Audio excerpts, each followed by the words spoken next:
Hello everyone, कैसे हैं आप सब। होपफुली सब अच्छे होंगे। आप लोगों की पढ़ाई भी बहुत ही अच्छी चल रही होगी। तो लीजिए, एक और नई वीडियो लेकर हम आपके सामने आ गए हैं। जैसे कि हम लोग इकोनॉमिक्स का सैम्पल पेपर डिस्कस कर रहे थे, बिजनेस स्टडीज़ का ऑलरेडी हो चुका है। प्लेलिस्ट चेकआउट कर लेना, वहाँ पे मिल जाएगा, साथ में डिस्क्रिप्शन बॉक्स में भी डाल देंगे। और इकोनॉमिक्स के भी 2 पार्ट ऑलरेडी डल चुके हैं। बहुत सारे न्यू एमसीक्यू आ रहे हैं और आगे भी आते रहेंगे। आज हम सी सेक्शन डिस्कस करने वाले हैं, तो आइए बिना टाइम वेस्ट करे अपना सेक्शन स्टार्ट करते हैं। Let's get started. इसमें देखते हैं क्या है। Question number 49 to 54 are allowed to be answered on the basis of the following data. आपको 49 to 54 आंसर्स जो करने हैं वो एक डेटा दिया जाएगा, उसके बेसिस पे करने हैं। ठीक है, जैसे कि आपको ये दिख रहा है, ये एक डेटा है, लेकिन इस डेटा में एक झोल है। इसमें 2019 2020 की फिगर्स तो हैं, लेकिन 2020 2021 की फिगर इसमें क्या है, मिसिंग है। सीबीएसई की तरफ से ये डेटा आपका इनकम्प्लीट आया है। क्या पता है इन फ्यूचर सीबीएसई इस डेटा को कंप्लीट कर दे, लेकिन हम फिर भी डिस्कस कर लेते हैं कि क्वेश्चंस आप कैसे अटेम्प्ट करेंगे। क्वेश्चंस के एक्चुअल आंसर्स तो आपको नहीं पता चल पाएंगे इसके थ्रू, क्योंकि ये डाटा क्या है, आपका इनकम्प्लीट है। लेकिन फिर भी एज्यूम करके हम इसको प्रैक्टिस कर लेते हैं कि कैसे ये क्वेश्चंस अटेम्प्ट करने होंगे। देखते हैं 49 to 54 कैसे क्वेश्चंस हैं। ये आपको डेटा दे रखा है, जिसमें आपको 2019-20 का तो दे रखा है, 2020-21 के आप एज्यूम कर लेना और उसके बेसिस पे इसे प्रैक्टिस कर सकते हैं। एक्चुअल आंसर्स आपके नहीं आ पाएंगे क्योंकि डाटा मिसिंग है। तो 49 क्वेश्चन देखते हैं। 49 क्वेश्चन हमारा क्या कह रहा है, the value of recovery of loan has dash crore between 2019-20 actual and 2021 budgeted estimated. आपको value of recovery of loan के बारे में इसमें पूछा गया है। यहाँ पे अपने डेटा में ढूंढ लो कहाँ पे दे रखी है रिकवरी ऑफ लोन। देखिए, ये आपको रिकवरी ऑफ लोन का कॉलम दे रखा है ना, जिसमें आपको 2019-20 का तो दे रखा है। ऐसे ही यहाँ पे 2021 का भी कुछ ना कुछ गिवन होगा फिगर। ठीक है, कुछ ना कुछ होगा, लेकिन यहाँ पे मिसिंग है, इनकम्प्लीट है, डेटा पूरा नहीं आ पाया है। तो अब आपसे पूछा हुआ है कि कितने से फॉल या कितने से राइज हो रहा था। तो अगर आपको यहाँ पे डेटा दिया होता तो आप दोनों को माइनस करके देख लेते कि कौन सा बड़ा है कौन सा छोटा है, राइज आ रहा है या फॉल आ रहा है, तो इसमें से फिर आप इसका आंसर बता देते। ठीक है, लेकिन अभी इनकम्प्लीट है तो इसे आप अटेम्प्ट नहीं कर पाएंगे। अगर जैसे कि एक ये फिगर दे रखी है, अगर ये फिगर भी आपके पास आ गई तो आप देख लेंगे राइज हो रहा है या फॉल हो रहा है, कितने से राइज हो रहा है या कितने से फॉल हो रहा है, तो ये तो आप अटेम्प्ट कर सकते हैं। ठीक है, उसके बाद 50 क्वेश्चन देखते हैं। 50 क्वेश्चन हमारा क्या कह रहा है, the percentage change in the non tax revenue between 2019-20 actual and 2021 budgeted taking the 2019-20 as a base would B.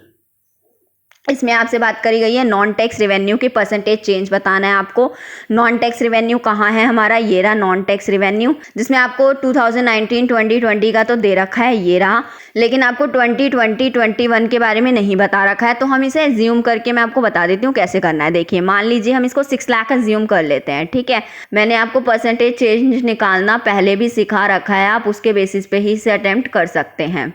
देखिए, मैंने इसे 6 लाख एज्यूम कर लिया कि जो 2020-21 में है वो 6 लाख टर्म है, आपकी फिगर है, और जो 2019-20 में है वो है 3,27,157। अब आपको जब निकालना है परसेंटेज चेंज निकालना है नॉन टैक्स वाले का, तो आप क्या करेंगे, आप कैसे निकालेंगे परसेंटेज चेंज। वो बोल रहा है 2019-20 वाले को बेस ईयर लेना है, यानी कि इसको बेस ईयर लेना है। तो क्या करेंगे, 6 लाख में से इसको माइनस करेंगे, अपॉन में बेस ईयर किसको लेना है, 2019 वाले को, अपॉन में ये लिखेंगे, यानी कि 6 लाख माइनस 327,157, अपॉन में भी 327,157, मल्टीप्लाई क्या कर देंगे 100, आपका आंसर आ जाएगा। ठीक है, इस तरीके से आप परसेंटेज निकाल लेंगे, तो इसमें से जो भी ऑप्शन होगा उसे करेक्ट मार्क कर देंगे। अभी एक्चुअल आंसर हम नहीं बता सकते आपको, क्योंकि अभी ये डेटा इनकम्प्लीट है। आपने करना कुछ नहीं है, current year minus previous year upon previous year into 100। ये फॉर्मूला मैं आपको पहले भी बता चुकी हूँ।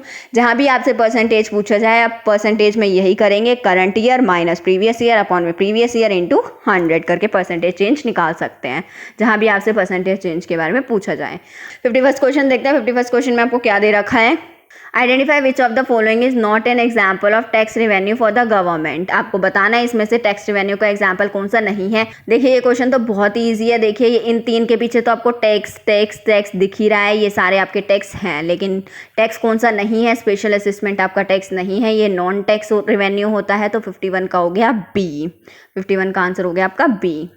अब 52 की बात करते हैं। 52 क्वेश्चन हमारा क्या कह रहा है, identify the correct formula to calculate fiscal deficit. आपको इसमें फिस्कल डेफिसिट का फार्मूला बताना है। आपको पता है फिस्कल डेफिसिट का क्या फार्मूला होता है, total expenditure minus total receipt other than borrowing. ये हमारा क्या होता है, फिस्कल डेफिसिट का फार्मूला होता है। तो 52 का हो गया हमारा A, total expenditure minus total receipt other than borrowing. ठीक है, 52 का हो गया ए। अब 53 की बात करते हैं। 53 क्वेश्चन हमारा क्या कह रहा है, read the following statement carefully and choose the correct alternative given below. वही स्टेटमेंट बेस्ड क्वेश्चन है, स्टेटमेंट दे रखी है, आपने उसके अकॉर्डिंग ऑल्टरनेटिव चूज करना है, करेक्ट ऑल्टरनेटिव चूज करना है। स्टेटमेंट 1 क्या कह रही है देख लेते हैं। Revenue and capital receipt are increasing but borrowing and other liabilities are reducing. ठीक है, ये जो क्वेश्चन है 53 भी आपका उस टेबल के बेस्ड पे है और ये टेबल इनकम्प्लीट है। अब ये इंक्रीज हो रहा है, डिक्रीज हो रहा है, हम नहीं आइडेंटिफाई कर पाएंगे जब तक ये टेबल कंप्लीट नहीं हो पाती। तो इस क्वेश्चन को भी हम अटेम्प्ट नहीं कर पाएंगे। हमें नहीं पता रिवेन्यू और कैपिटल रिसिप्ट इंक्रीज हो रहा है, borrowing and other liabilities reduce हो रही है। तो ये भी तभी पॉसिबल हो पाएगा। आप चेक कर लेना, रिवेन्यू और कैपिटल रिसिप्ट में चेक कर लेना। रिवेन्यू, ये रही आपकी रिवेन्यू और ये रही आपकी कैपिटल रिसिप्ट। आप चेक करेंगे इसे, ये डेटा जब कंप्लीट हो जाएगा तो क्या कर देंगे, इसे आप चेक कर लेंगे कि इंक्रीज हो रहा है तो क्या हो जाएगी, वो स्टेटमेंट ट्रू हो जाएगी। अगर रिवेन्यू और कैपिटल रिसिप्ट अगर आप देख लेंगे कि इंक्रीज हो रही है, बोरोइंग एंड अदर लायबिलिटी आपकी रिड्यूस हो रही है, तो क्या हो जाएगी, ट्रू हो जाएगी। अदरवाइज अगर नहीं हो रहा है ऐसा तो फॉल्स हो जाएगी। उसके बाद स्टेटमेंट 2 क्या कह रही है हमारी, grants and aid for creation of capital assets decreased from 2019 to 2021। ये भी आप चेक कर लेंगे खुद ही टेबल में। जब टेबल कंप्लीट होगी तो हम चेक कर सकते हैं कि जो ग्रांट्स एंड एड्स है for creation of capital assets वो 2019 से 2021 में डिक्रीज हो रही है या नहीं हो रही है। तो इस क्वेश्चन का आंसर हम डिस्कस नहीं कर सकते क्योंकि हमारा डेटा क्या है, इनकम्प्लीट है, तो हमें नहीं पता चल पाएगा। बाकी आप खुद चेक कर सकते हैं। जब आपके पेपर में अगर ऐसा क्वेश्चन आ गया तो आप अटेम्प्ट कर सकते हैं उसे। आपने कुछ नहीं करना, बस चेक करना है टेबल में से और बता देना है। 54 क्वेश्चन देखते हैं। 54 क्वेश्चन हमारा क्या कह रहा है, the value of primary deficit for the year 2020-21 would be dash crore. आपको 2021 की प्राइमरी डेफिसिट निकालनी है। प्राइमरी डेफिसिट का फॉर्मूला आपको पता होना चाहिए। इसके लिए क्या होता है, प्राइमरी डेफिसिट का फॉर्मूला क्या होता है हमारा, fiscal deficit minus interest payment. उस टेबल के अकॉर्डिंग अगर आपको टेबल कंप्लीट दी होती तो आप क्या कर लेते, पहले फिस्कल डेफिसिट निकाल लेते। फिस्कल डेफिसिट हमारी total expenditure minus total receipt excluding borrowing निकल जाती। अगर आपको ये पूरी दे रखी होती तो टोटल एक्सपेंडिचर में से आप टोटल रिसिप्ट को माइनस करते 2020-2021 के, और उसमें से बोरोइंग एंड अदर लायबिलिटीज़ अपनी हटा देते, एक्सक्लूड कर देते उसे। जो आंसर आता उसमें से आप क्या करते, माइनस करते इंटरेस्ट पेमेंट। अगर आपको ये टेबल पूरी दे रखी होती, लेकिन आपको ये टेबल पूरी नहीं दे रखी, लेकिन आपको फॉर्मूला पता है तो आप इसका आंसर भी निकाल सकते हैं। ठीक है, ये क्वेश्चन भी हम नहीं कर पाएंगे अभी क्योंकि आपकी टेबल इनकम्प्लीट है, लेकिन आप इसे अटेम्प्ट कर सकते हैं। प्राइमरी डेफिसिट का डायरेक्ट फॉर्मूला लगेगा इसमें और कुछ भी नहीं करना। अब 55 to 60 देखते हैं। 55 to 60 क्या क्वेश्चन है। Question number 55 to 60 are to be answered on the basis of the following data. 55 to 60 आपको इस डेटा के बेसिस पे आंसर करने हैं। आपको एक टेक्स्ट दे रखा है, उसको हम रीड करेंगे, उसके बेसिस पे 55 to 60 के आंसर्स करेंगे। ठीक है, आइए टेक्स्ट रीड करते हैं क्या है। India's post 1990 economic strategy entailed 3 important breaks with the past. Post 1990 economic strategy ने 3 इंपॉर्टेंट ब्रेक्स दिए थे पास्ट के साथ। देखते हैं क्या ब्रेक्स दिए थे, 3 इंपॉर्टेंट ब्रेक्स। यानी कि किसकी बात कर रहा है, पोस्ट 1990 इकोनॉमिक स्ट्रेटेजी, 1990 के बाद की इकोनॉमिक स्ट्रेटेजी की बात कर रहा है। आपके न्यू इकोनॉमिक रिफॉर्म आ गए थे ना 1991 में, उसकी यहाँ पे बात की जा रही है। 3 ब्रेक्स देखते हैं क्या क्या है। ए है हमारा to dismantle the vast network of control and permit that dominated the economic system. जितने भी कंट्रोल और परमिट है उससे बाहर निकाला गया था। ठीक है, बाहर निकाल देने की यहाँ पे बात हो रही है। जिसने इकोनॉमिक सिस्टम को बहुत ज़्यादा डोमिनेट कर रखा था उससे बाहर निकाला गया था, यानी कि यहाँ पे किसकी बात हो रही है, लिबरलाइजेशन की बात हो रही है। नेक्स्ट क्या दे रखा है देखते हैं। To redefine the role of the state as a facilitator of economic transaction and as a neutral regulator rather than primary provider of goods and services। यहाँ पे किसकी बात हो रही है कि जो हमारा स्टेट है, स्टेट के रोल को रीडिफाइन किया गया था, उन्हें इकोनॉमिक ट्रांजैक्शन का फैसिलिटेटर बना दिया गया था rather than primary provider of goods and services.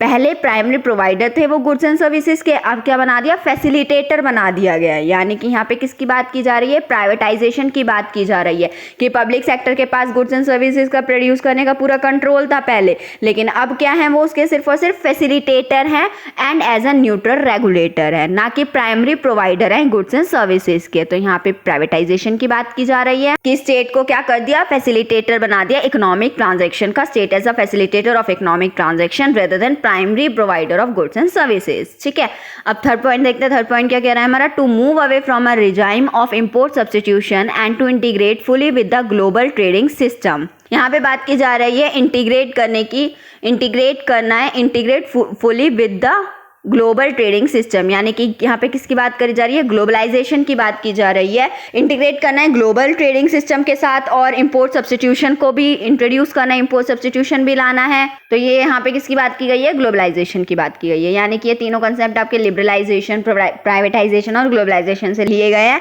LPG से लिए गए हैं, न्यू इकोनॉमिक रिफॉर्म से लिए गए हैं। ठीक है, अब आगे देखते हैं आगे क्या कह रहा है ये पैराग्राफ। ये आपकी है बुक से ही, लेकिन थोड़ी सी लैंग्वेज को चेंज कर दिया गया है बस।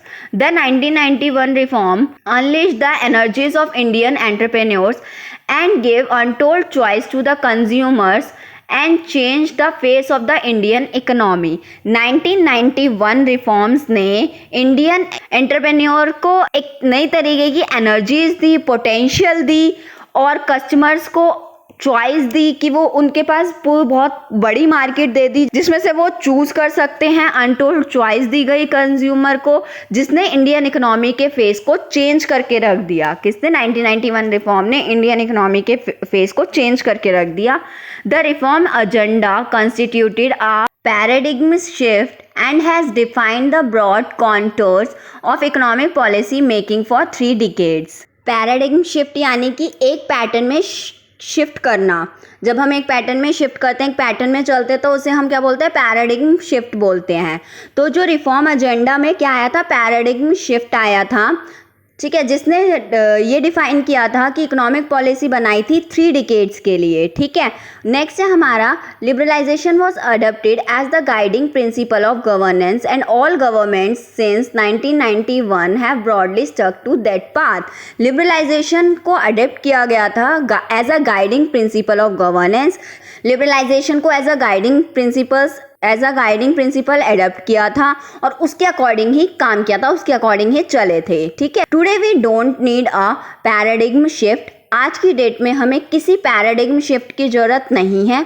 ठीक है, we need to look at a individual sectors and see which one of these needs reform to create a competitive environment and improve efficiency. आज की डेट में हमें किसी पैराडिग्म की नीड नहीं है, लेकिन हमें क्या करना चाहिए, इंडिविजुअल सेक्टर पे लुक करना चाहिए, इंडिविजुअल सेक्टर को देखना चाहिए एंड देखना चाहिए कि कौन से सेक्टर को रिफॉर्म की ज़रूरत है, जिससे कि कॉम्पिटिटिव एनवायरनमेंट क्रिएट हो पाए, एफिशिएंसी बढ़ पाए, इम्प्रूव हो पाए। ठीक है, the power sector, financial sector, governance structure and even agriculture marketing need reform. ये सारे सेक्टर्स हैं, power sector, financial system, governance structure and even agriculture marketing, इनको भी रिफॉर्म्स की जरूरत है। Today's reform also require much more discussion and consensus building. The central government need to work in tandem with state government and consult different stakeholders impacted by reform decision. Timing and sequencing are critically important in the new reform agenda. आज के reform को ज़्यादा से ज़्यादा discussion central government को state government से discuss करना चाहिए, कंसल्ट करनी चाहिए इस बाकी के स्टेक होल्डर से भी, क्योंकि टाइमिंग एंड सीक्वेंसिंग जो है दोनों ही क्रिटिकली इम्पॉर्टेंट है न्यू रिफॉर्म्स एजेंडा के लिए।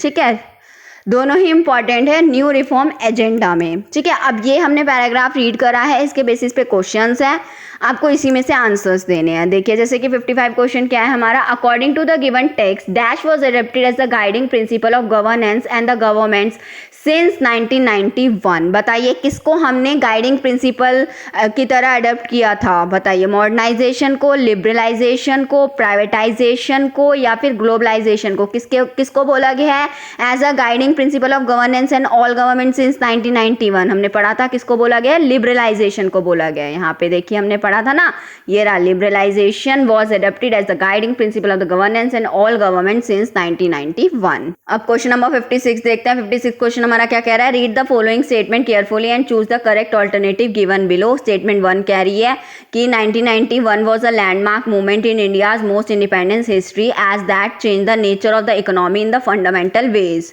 1991 को लैंडमार्क मूवमेंट माना गया है इंडियाज पोस्ट इंडिपेंडेंस हिस्ट्री में, बिकॉज इसने पूरे इकोनॉमी के नेचर को चेंज किया था बहुत सारे तरीकों से। तो ये स्टेटमेंट क्या है हमारी? ट्रू है, कि हमने पढ़ा था कि इंडियन इकोनॉमी क्या हो गई थी? पूरी तरीके से चेंज हो गई थी 1991। सिंस 1991 इंडियन इकोनॉमी क्या हो गई थी? पूरी तरीके से चेंज हो गई थी, क्योंकि लिबरलाइजेशन, प्राइवेटाइजेशन, ग्लोबलाइजेशन आ गया था आपका। तो स्टेटमेंट 1 क्या हो गई हमारी? ट्रू हो गई।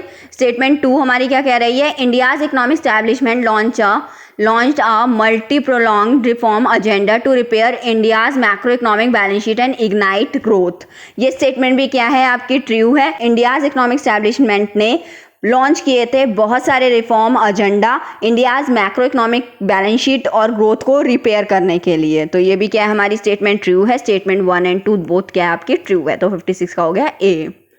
अब 57 की बात करते हैं। 57 क्वेश्चन आपका क्या कह रहा है? Read the following statement, assertion and reason read करना है आपने, ठीक है। असर्शन रीजन बेस्ड क्वेश्चन है ये, देखते हैं क्या कह रहा है। असर्शन क्या कह रहा है हमारा? India's pre 1990 economic strategy dismantles the vast network of control and permit that dominated the economic system. अगर आप जल्दबाजी में पढ़ेंगे तो बोल देंगे कि असर्शन क्या है? ट्रू है, जबकि असर्शन ट्रू नहीं है। असर्शन क्या है? फॉल्स है, क्योंकि यहाँ पे क्या बात करी जा रही है? प्री 1990 में, जबकि ये जो कंट्रोल और परमिट से फ्री किया गया था वो कब किया गया था? पोस्ट 1990 में हुआ था। हमने क्या पढ़ा है यहाँ पे? क्या पैराग्राफ के स्टार्टिंग में ही पढ़ा था? इंडियाज पोस्ट 1990 का ये पॉइंट है फर्स्ट वाला। और यहाँ पे क्या लिखा हुआ है असर्शन में आपका? प्री 1990। तो असर्शन क्या हो गया? फॉल्स हो गया। रीजन देखते हैं, रीजन क्या कह रहा है हमारा? The 1991 reform unleashed the energies of Indian entrepreneurs, gave untold choice to consumers and change the face of the Indian economy. ये रीजन क्या है? ट्रू है। हमने पढ़ा था कि 1991 रिफॉर्म में क्या हो गया था? इंडियन एंटरप्रेन्योर्स को चांस मिला था कि वो अपनी पोटेंशियल्स पूरी तरीके से दिखा पाएँ, अपनी एनर्जी पूरी तरीके से दिखा पाएँ, जिससे कि कंज्यूमर को क्या मिल गई थी? बहुत सारी चॉइस मिल गई थी। और क्या हो गई थी? इंडियन इकोनॉमी पूरी तरीके से चेंज हो गई थी। तो कह सकते हो असर्शन फॉल्स है, लेकिन रीजन क्या है हमारा? ट्रू है। Assertion is false and reason is true. तो 57 का हो गया डी। 58 क्वेश्चन देखते हैं। 58 क्वेश्चन हमारा क्या कह रहा है? In the light of the given text and common knowledge identify the incorrect statement. आपको टेक्स्ट और कॉमन नॉलेज के अकॉर्डिंग इसमें से बतानी है कि कौन सी स्टेटमेंट इनकरेक्ट स्टेटमेंट है। तो बताइए कौन सी स्टेटमेंट इनकरेक्ट है इसमें? देखिए ये जो सी वाली स्टेटमेंट है ना, ये आपकी इनकरेक्ट है। In post 1991 situation the state was given the role of primary regulator of the economy. क्या स्टेट को रोल ऑफ प्राइमरी रेगुलेटर दिया गया था? जी नहीं। स्टेट को क्या रोल दिया गया था पोस्ट 1991 सिचुएशन में? Facilitator of the economic transaction. जैसे कि हमने इस पैराग्राफ में रीड भी करा है, मैं आपको दिखा देती हूँ।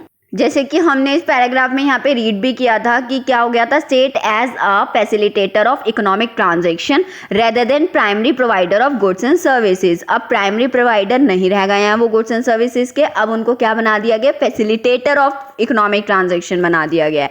तो फिर क्या हो गया इसका आंसर? ये वाला हमारा इनकरेक्ट हो गया।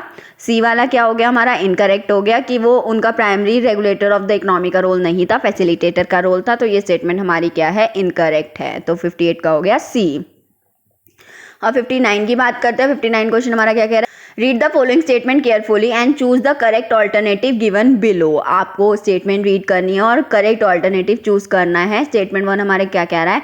Timing and sequencing are critically important in the post economic reform agenda. Timing and sequency critically important है पोस्ट इकोनॉमिक रिफॉर्म एजेंडा में।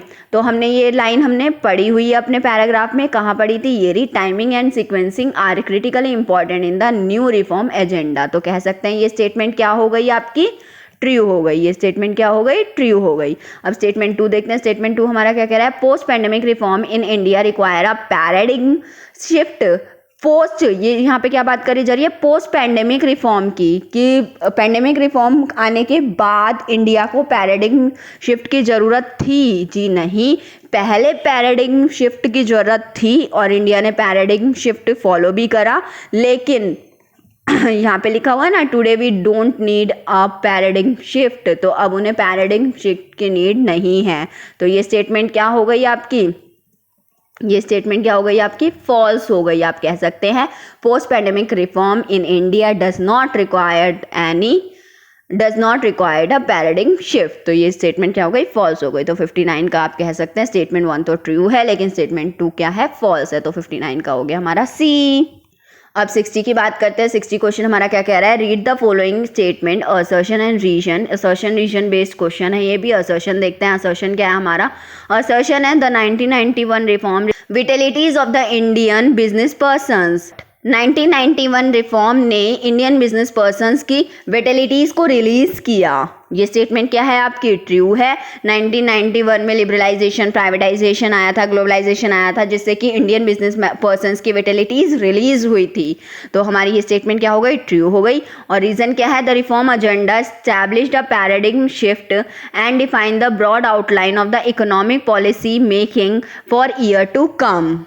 रिफॉर्म एजेंडा ने पैराडिग्म शिफ्ट स्टैब्लिश किया था, एक पैटर्न स्टैब्लिश कर लिया था, जिसे ब्रॉड आउटलाइन में डिफाइन किया गया था इकोनॉमिक पॉलिसी मेकिंग में आने वाले सालों के लिए। तो ये स्टेटमेंट भी क्या है आपकी, ट्रू है। रीज़न भी क्या है, ट्रू है एकदम। 1991 में क्या हुआ था, हमारे इंडियन बिजनेस पर्सन्स की विटेलिटीज़ रिलीज़ हो गई थी, क्योंकि एक पैराडिग्म शिफ्ट इस्टेब्लिश किया गया था, जिसके अकॉर्डिंग, जिसको डिफाइन किया गया था, जिसके ब्रॉड आउटलाइन को डिफाइन किया गया था इकोनॉमिक पॉलिसी मेकिंग में आने वाले सालों में। तो आप कह सकते हैं असर्शन और रीजन दोनों ही ट्रू है। और रीज़न क्या है, करेक्ट एक्सप्लेनेशन है हमारे असर्शन की। तो 60 का क्या हो गया हमारा A, both assertion and reason are true and reason is the correct explanation of assertion. तो 60 का हो गया ए। आज के लिए बस इतना ही, नेक्स्ट वीडियो में मिलते हैं।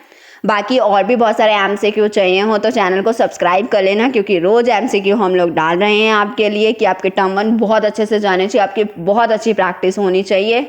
चैनल को अब तक सब्सक्राइब नहीं किया है तो सब्सक्राइब कर लीजिए, बेल आइकन भी प्रेस कर लेना, जिससे कि आने वाली सारी वीडियोस की आपके पास नोटिफिकेशन आती रहे। तब तक के लिए ऐसे ही पढ़ते रहिए और हमारे चैनल के साथ जुड़े रहिए।